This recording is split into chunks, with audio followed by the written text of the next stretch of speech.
Om Sahana Bhavatu Sahano Bhunaktu Sahaviryam Karavavai Tejasvinavati Tamastu Mavidvishavahai. Om Shanti Shanti Shanti. May Brahman protect us, may he guide us and give us strength and right understanding. May love and harmony be with us all. Om, peace, peace, peace. And good evening. We are reading from the complete works of Swami Ramakrishnananda, one of the direct disciples of Sri Ramakrishna. And we are reading chapter 12 in the complete works, volume 3, in the collection called For Thinkers on Education. And Ava, would you like to begin? Thinking naturally of oneself. The permanent state of all living beings is calmness. Whenever anyone fluctuates from that state, one becomes restless and struggles hard to regain the lost balance. What is calmness? Calmness and sameness are synonymous. Calmness means changelessness. When you change from one condition to another in rapid succession, you are said to be perfectly restless. But when you remain in the same condition without any change whatever, you are said to be perfectly calm. Calmness and sameness are thus one and is known as the monistic consciousness. Let us substitute the words birth and death for change.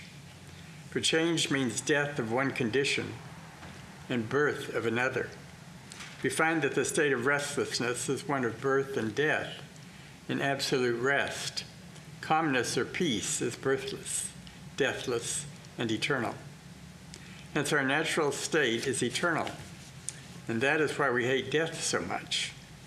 The moment we step out of our true nature, we grow anxious, restless, and all sorts of false thoughts invade our mind. And we get afraid of disease, death, and 1,000 other anxious circumstances. Yes, of course, our true nature is the infinite, undivided, unchanging, or the changeless. And so it would be natural for us to yearn to manifest that. But of course, it's interesting too when we look at the general population and even ourselves at times, we find that we actually seek change and we seek diversions and we seek all sorts of activity. If you have noticed how the movies and television have changed over the last 70 years or so, you notice that rather than long, continuous dialogues, you find constantly changing images and all sorts of action, and there's more action and special effects than there is dialogue. You wonder why actors have to learn how to speak anymore. It's so lopsided these days. And so one wonders why there seems to be an increase in a propensity of going for the excessive activity and excessive excitement and excessive change when our true nature really is calm. Perhaps it's simply a process of going out of tamas into rajas and eventually finding out that that's not the answer either, and we need to move on to sattvic ideas, because really you find that a lot of people actually seek all sorts of things to do. They're not happy if there's not a zillion things to do and a zillion options for them. So that's a very peculiar state of mind that we find a lot of people in these days. But our true nature is of that changeless nature.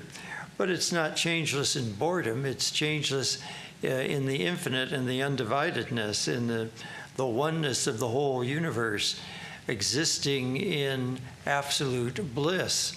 That's the difficulty. If you think of calmness and sameness as being as it is here in the manifest world, that might seem boring and uninteresting, and that's probably the dilemma, because these things don't all manifest at the same time within the world. So,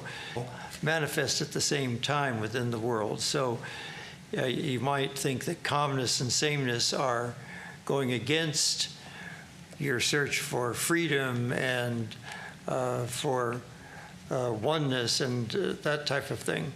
So that's the difficulty. If you seek those things in the world, you can't get them all at the same time. And that's the crux of Maya. Maya mixes things up so that you end up with a very frustrating experience.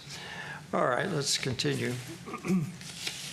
This fall from the original glory, this forgetfulness of one's true nature, this stepping out from the eternal into the ephemeral, is the mystery and pain of life.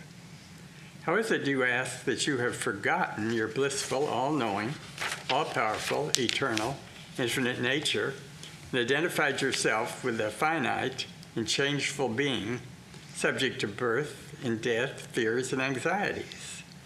The answer is because you've been thinking unnaturally about yourself, because you've been identifying yourself with the body for ages and ages. You've been thinking so poorly about yourself. There's a Spanish proverb, "He who lives with dogs will learn to bark." According to your associations, will your manhood grow, and you have been in the bad habit of thinking all false thoughts about yourself for ever so long. The struggle against this bad habit, the struggle against those false thoughts, is real, practical religion. Religion can never be theoretical. A man may say, "I am eternal, perfect, infinite," yet if he has not realized it, his professions are mere sound and nothing else. To know and to become, that is religion.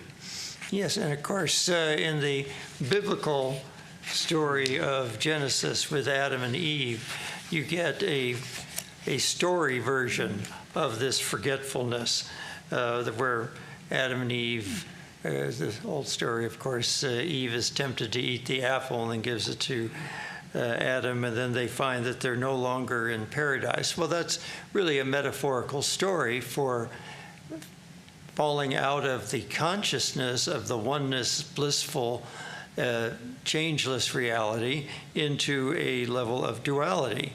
It's the tree of good and evil. It's the tree of pairs of opposites. So when you end up experiencing the pairs of opposites, then you're in the world of Maya, and then you're no longer in the paradise of the infinite oneness. So that was the biblical metaphor for this forgetfulness of the all-knowing state that we would like to be in and are struggling to get back to. All right, let's read another paragraph.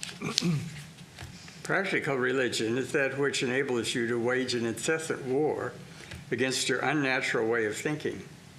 The idea that you are Mr. So-and-so, that you are short or tall, dark or fair, happy or miserable, is all false. You are nameless and formless, birthless and deathless, eternally blissful and above all miseries. You've taken such a big jump out of your natural condition into the unnatural that you are now in utter darkness. You have so absolutely forgotten your true nature and identified yourself with your apparent one that you are thinking yourself just the opposite of what you really are.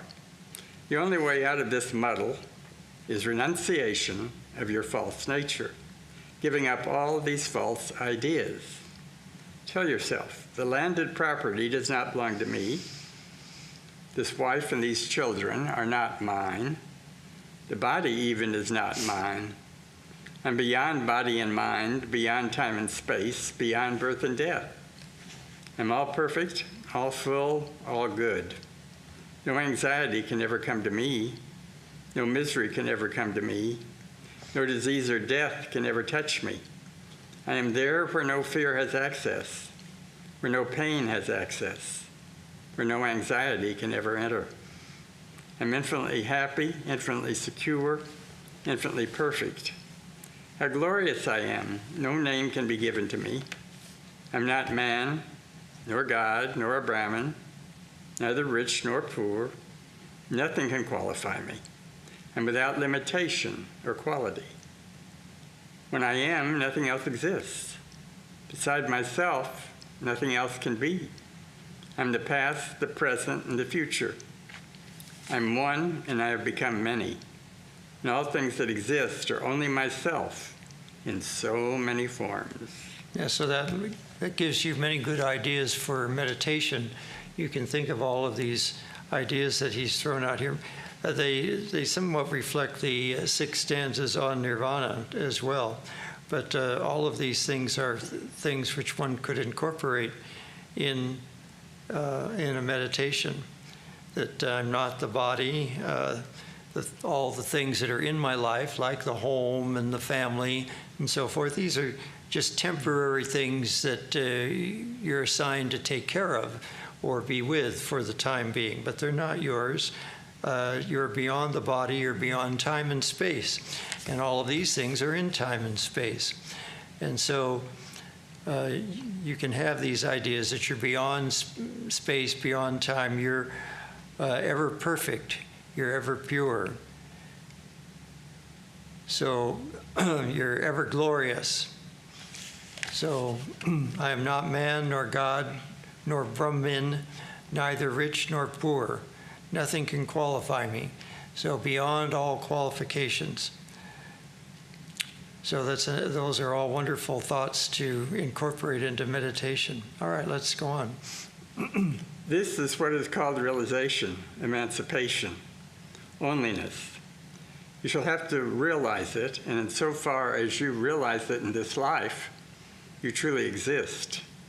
If you fail to realize it in this life, you will have to be born again and again. All weakness must be conquered.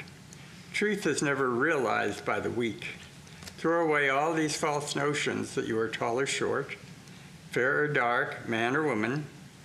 Do you remember while you sleep that you are tall or short, man or woman? No, then you're calm, peaceful, self-existent. That which you realize involuntarily, learn to realize voluntarily. Of course, sometimes when you sleep, your dreams, you're something else other than calm. So he's not talking about in the dream state, or he's talking about in the sleep states that are beyond the dream state. Because of course, in the dream state, you might not be at all calm or peaceful. You might be quite agitated, and you might be very grateful to wake up, because the dream might be very disturbing. Of course, you could also have nice, blissful dreams as well, but that's always just like the world. It's just a very mixed bag. You get all sorts of experiences in the dream state. All right. As Hanuman cleared the Strait of Manar, so do you jump over the Strait of Illusion and fall at the feet of Sita, the eternal wisdom. Otherwise, you will have to remain on this side with the monkeys. You must have the strength of Hanuman. What made him, a monkey, so great? It was his faith in his divine nature. He said, "Why shall I remain here? Let me go there, where I shall find my true nature." So he found his true self, while the others were left in ignorance. You must cross the ocean of samsara. Otherwise, you are not worth the name of man. The more you analyze yourself, the more you understand yourself, the more you realize your infinite nature, then these little ambitions of yours, these little troubles of yours, will seem too small for you. This little life will no longer be able to hold you. These little thoughts of money, name, and fame will appear too insignificant. You must see the littleness of everything. You will no longer find satisfaction in your finite condition. Say, all these little things are too insignificant for me who am infinite. Thus, think little of your finite knowledge, your social power, your wealth. Think, these are not for me. These are intended for the deluded, for limited beings. But I'm limitless, and I must go beyond the life to satisfy my infinite hunger. Okay. Go ahead. If you remain satisfied with finitude, do you know what awaits you? Innumerable deaths. You have seen men die. What agony. Such pain will be yours again and again till you realize your infinite nature. The key to unlock the door of infinity is in your own hand. But you're like the man who went about seeking for his necklace till someone came and told him it was round his own neck. In the same way, someone must point out to you that your necklace is there, that what you're searching for you have already, and that someone is the guru. It reminds you that you cannot be born, you cannot die, that you are eternal and infinite. I was just thinking of a pun. You know, it says being in the part of the diluted. And of course, in order to be not diluted, you don't want to be diluted, you want to be concentrated. So that was a pun that occurred to me in this reading. So you want to concentrate your mind on being the limitless, beyond all the petty little things. And then you won't be diluted or diluted. You'll be concentrated on the truth. So yes, and the famous story of the necklace being right where you, as close as it can be, right around your neck, and yet you don't realize it. And that, of course, is our situation with the self. It's nearer than the nearest, and yet we don't realize it. And of course, we've all had that experience, probably not with necklaces, but with glasses or with keys or a cap or a coat or something, and you've forgotten you'd already put it on, and you realize that what you were looking for was already right there. So it's a good reminder that our spiritual truth is right with us all the time. All we have to do is uncover it. All right, let's go on. The secret of discovering the glory of your true self is with you. Apply it. Be not led away by the senses. You've sunk your wisdom in the quagmire of sensuality, and therefore you're miserable. Beware of sensuality. The senses are in your way. The wayward mind, the body, all stand in your way. They have deceived you. They've enslaved you. It's because you feel like a slave that you yield. The cause of delusion is sensuality. Do not therefore let your senses rule you. Do not let the mind rule over you. The army should not be allowed to lead the commander. Then the battle is sure to be lost. It is the commander that should lead the army. Be the commander of your senses. Be the commander of your mind. Make them obey you absolutely. Be their master. Unlock the shrine of infinite bliss, and then you will enjoy the treasures of infinite life, bliss, and wisdom.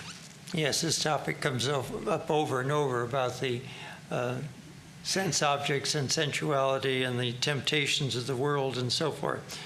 And that is the key, is to remember that you have to be the master, and that you can't just let things drag you on willy-nilly. Also, you have to learn to sort of be the martial artist here. You know, in martial arts, you learn to use the energy of the opponents to your advantage rather than to their advantage. So in that case, what we want to do is, anytime the senses have a particularly strong hold on us in a particular area, we need to use that area towards our spiritual life. So if it happens to be, perhaps you love beautiful things, well, then you help them decorate the temple, and you help them change the draperies and arrange the flowers and so forth. If you enjoy good cooking and you're quite attracted to the sense of taste, then you do cooking for the offering in the temple. And so all of the things that might be distracting you then become your allies in your spiritual approach. So that's what I call the martial arts of spiritual life, is using the energy of what's normally thought of as an opponent to your advantage. Well, that ended that short little chapter, and we have another short little chapter coming up, so we'll read this one. It's called The Way to Freedom. The whole universe exists for each one of us between the two ends of the nerves, this outer end on the surface of the skin and the inner end in the spinal column. One part of the network leads us out through the channel of the eyes. Another takes us out through the ears, another through the tongue, still another through the nose, and so this universe of forms and sounds, tastes and smells comes into existence. We are, as it were, caught in this net of the nervous system. We've entangled ourselves, and we seem to like to entangle ourselves. Such is the perversity of our nature. And only when we extricate ourselves from this labyrinth of nerves can we hope to be free. And there is a process by which we can escape.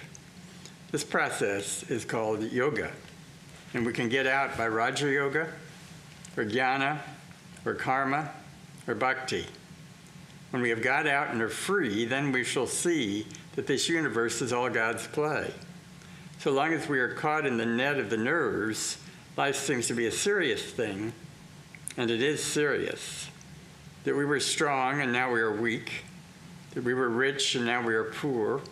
To us, these are undoubtedly facts, and so long as they are facts to us, we shall have to believe them. Ashtavakra says, if even at this moment you can throw off this idea of the body, then at this very moment you will be free. When that comes, we shall not need a new entertainment to make us happy, for we shall be happiness itself. We shall not go about seeking knowledge of this or that, for we shall realize that we ourselves are infinite wisdom. We shall not have to follow the rules of hygiene to keep up life, for we shall know that we are life itself.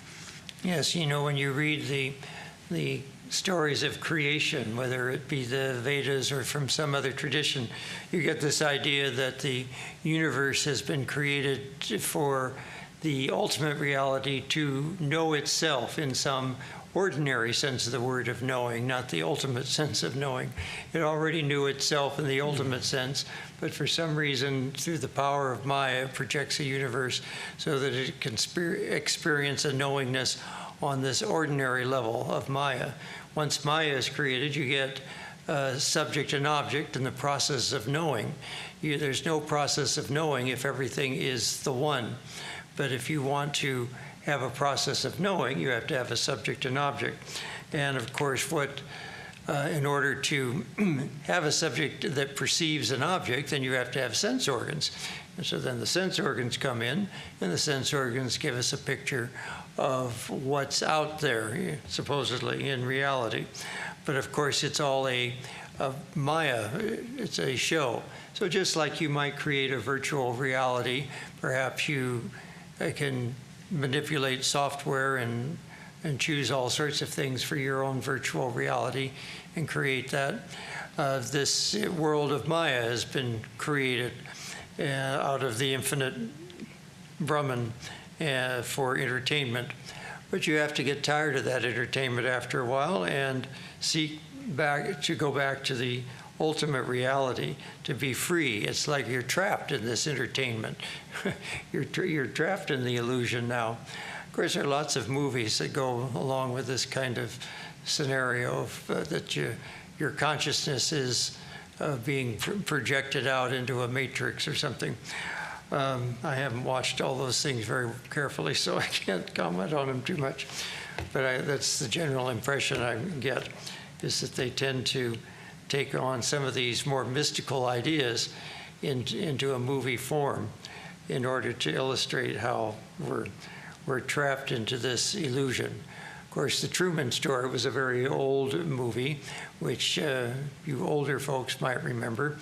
In that movie, a little baby was raised on a movie set, and he grew up his entire life living on this movie set, which was designed to look like an island surrounded by water.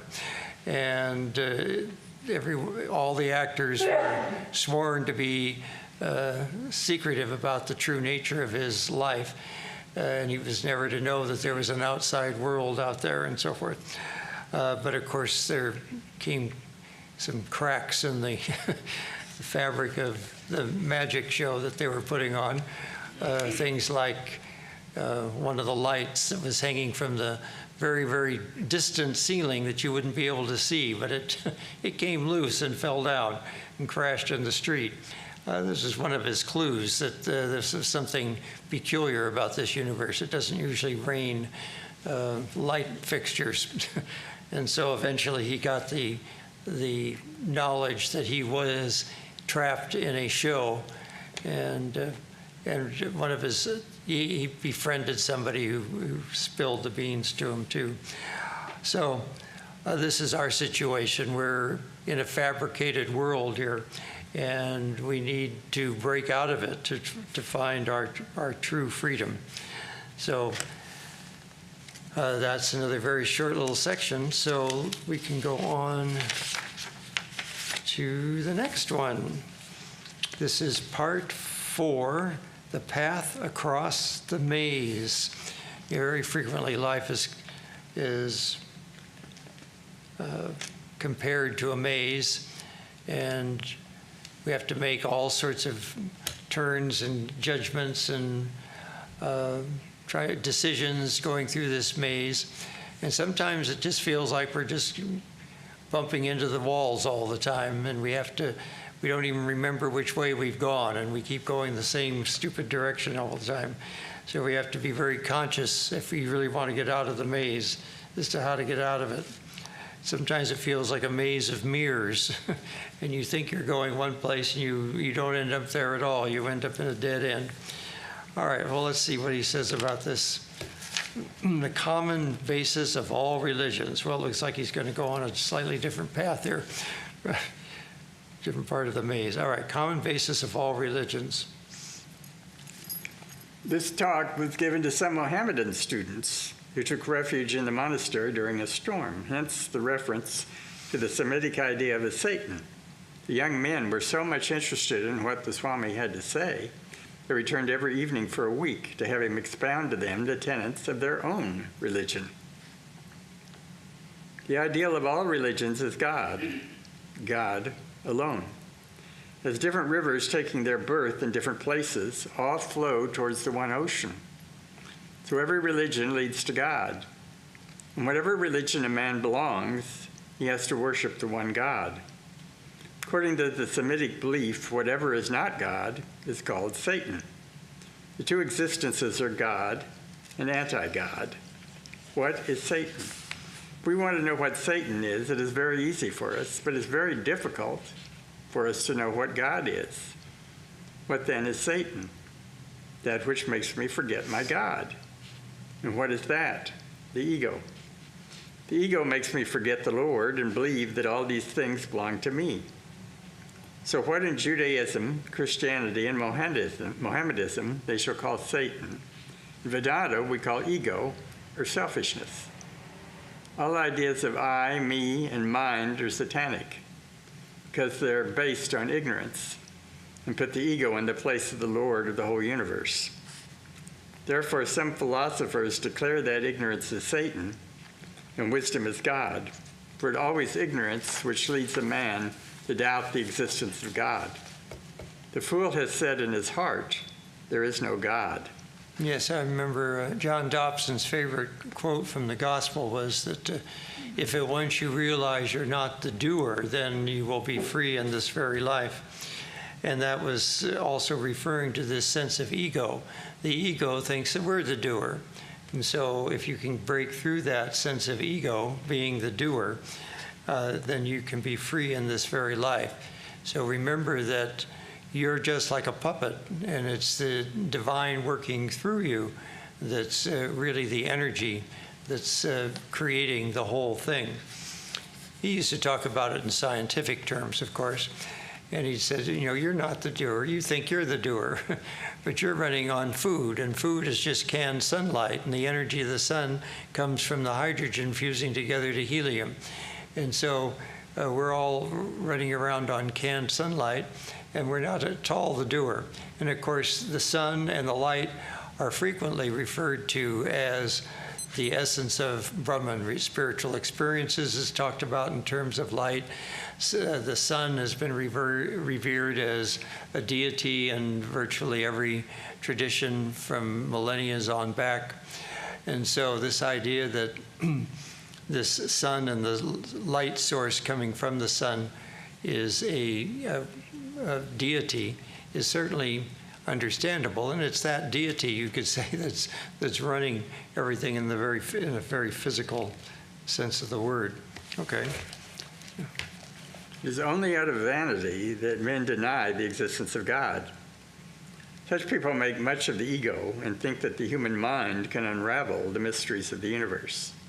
It is absurd to suppose that this puny mind can understand the workings of the Lord, that an ant can lift up the Himalayas and plunge them into the Bay of Bengal. This human mind by itself is so weak, so slavish in its nature, that we cannot imagine anything weaker or more helpless. Does it remember what it thought or did last week or last month or when it was 5 years old? Has it the power to go beyond this universe? No. Then it is subject to all sorts of temptations. It's led away by anything and everything in the outside world. Can it always even keep itself awake? No, it is often and often overpowered by sleep. It is also like a monkey with no power to keep quiet, even for a moment. For this reason, one of the greatest warriors of India has said that the mind is so unsteady and tumultuous that to curb it is more difficult than to curb the wind. What is the meaning of restlessness? Weakness. It is the weak man who is restless. The weaker a thing, the more it is restless. The stronger it is, the calmer and steadier is it. A little plant bends and quivers at the slightest breeze, but the Himalayas remain unmoved in the fiercest storm. Therefore, this constant restlessness of the mind shows its weakness, its flimsiness. Yes, of course, you want to have a strong mind. And of course, the practice of meditation is a process of trying to strengthen the mind.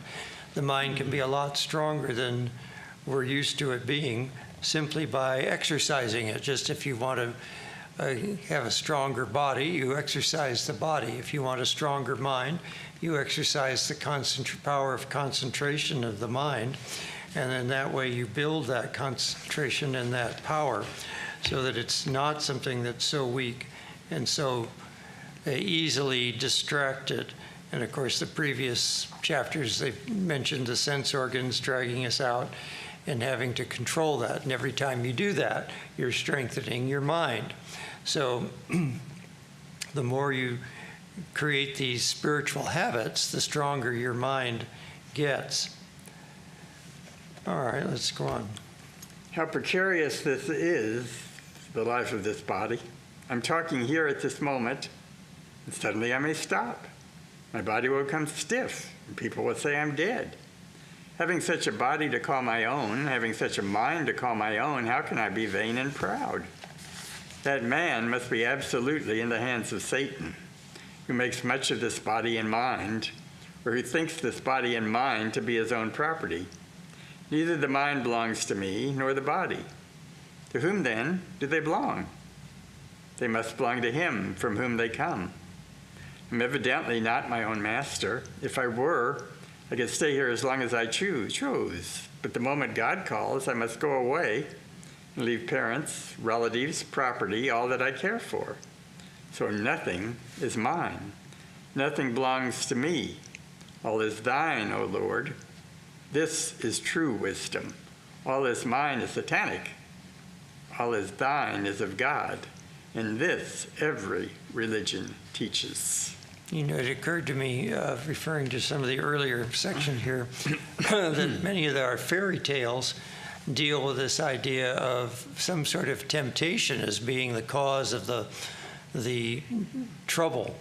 For example, Snow White is tempted by this attractive-looking apple, which is supposed to be nice and rich and tasty, and Sleeping Beauty is tempted to try the spinning wheel before she pricks her finger. and the parents of Rapunzel are attracted by the rapion type of Italian spinach, and because of their innate, inordinate yearning for that kind of spinach to eat, they end up angering the witch and getting Rapunzel taken away from them and locked in a tower. So all these kinds of metaphorical stories about people that have gotten in trouble because of a temptation simply indicate that this is one of the main problems. And then, of course, they always get rescued, and it's usually a marriage of a prince and a princess. And the metaphorical truth of that is the finding that you are the one. You're not male, you're not female. You are the one that transcends male and female. And so the metaphorical storyline is that the prince and princess get married and live happily ever after. Well, there's no ever after in the real world. Everything dies in the real world. But your spiritual awakening, where you realize you're the one beyond body consciousness, beyond sex consciousness, that's where your freedom comes from. And so that's why all these fairy tales end in that kind of way. All right, so let's go on with what he's talking about here. The essential parts of all religions are the same. It's only in the non-essential parts that differences are to be found.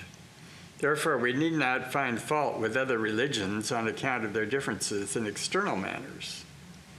That which makes up the external is the shell side.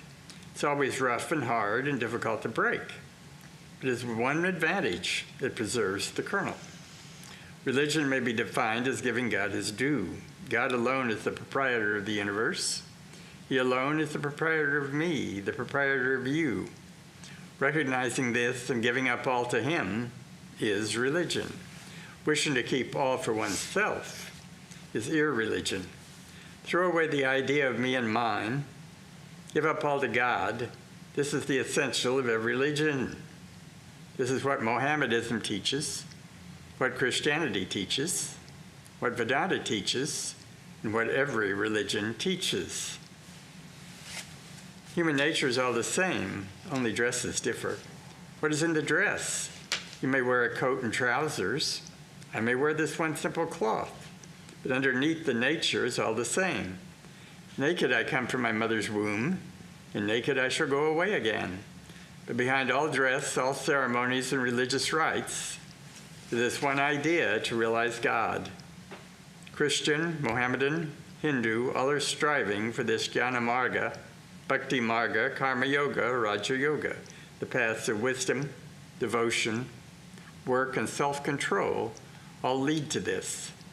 To realize God is consciously or unconsciously the aim of every man. He may be seen to be drawn away by a beautiful face, by sense pleasure or ambition, but he will never find satisfaction until he has reached God.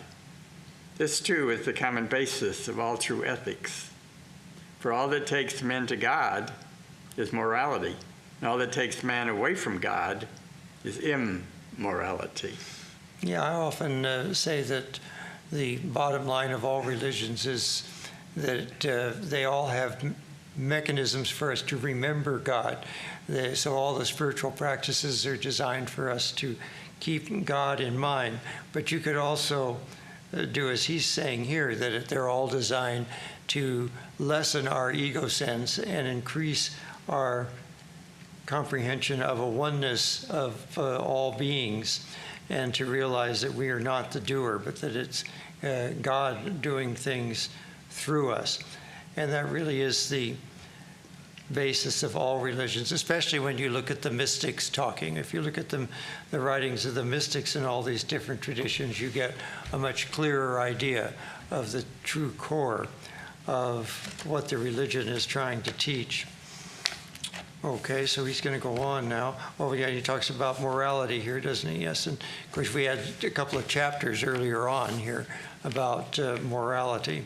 All right, let's go on. In the realm of law, however, there is religious law and there is social law, and we must discriminate between them. God commands us to punish those who disobey him. Why should we punish them? To make them obedient servants? But Christ says, when a man strikes you on one cheek, turn to him the other. Is this not a contradiction? No. One is a religious law, the other a social law. The one is meant for those who've given up the world, the other for the householder, who must punish the wrongdoer to protect society. The man who wants nothing but God, if someone asks him for his house, he will say, yes, take it, I do not want it. It's only possible for a man who is a sannyasin, who has given up the world and all worldly ties, not for one who has a family and still wishes to live in the world. If a householder should practice such non-resistance, there would be general depredation. The good would be destroyed and the wicked would prevail. Punishment's not a bad thing. If you've done something which helps to rectify a man, you've done good to him. We should not let the wicked thrive. In a field, there are always weeds, but if you want to reap a good harvest, you must pull them out.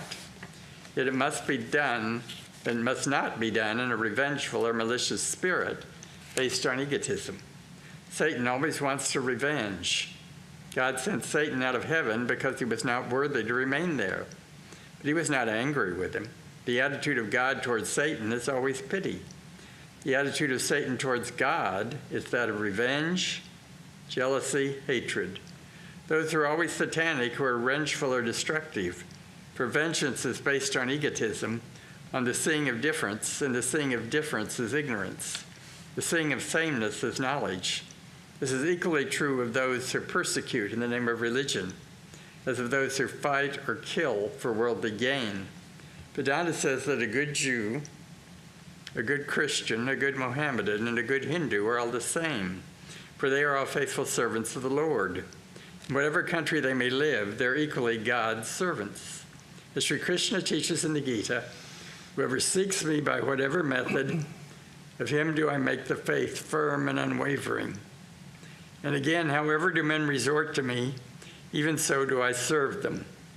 My dear son, know that all paths have been marked out by me. This is Vedanta. The God of Vedanta was not discovered by Buddha. He was not discovered by Christ. He was not discovered by Muhammad. He is revealing himself throughout all ages. He has revealed himself throughout the beginningless past, and he will continue to reveal himself throughout the endless future. Yeah, so that's a nice summary of the common basis of religion. And of course, he's speaking to a Muslim audience, so he's referring to things in terms of Satan being the evil components of the world of Maya that distract us from our true nature. And of course, you have the idea that all of the good followers of all these different traditions are equally God's servants because they've taken up that attitude in their own particular faith. And it's a very helpful attitude to take, and that's one of the common bases of all these different religious paths, is to work for God in some sense. So that's the basic way of getting over the ego. So, and of course, he mentions the 4 yogas several times as well. So, and each of these traditions have aspects of a devotional path, being devoted to God, doing works in the world that are beneficial to humanity as representatives of the divine, using concentration of the mind and study to further your spiritual growth. All these traditions use scriptural study, and then many of them incorporate a meditation process or a prayer process, a type of prayer that's done repeatedly throughout the day. And all of those things remind you of God throughout the day. So there are ways of keeping God in your consciousness throughout the day, and that helps you to forget your human nature, you could say, the part of your ego nature that is trying to get you to work in other ways in the world.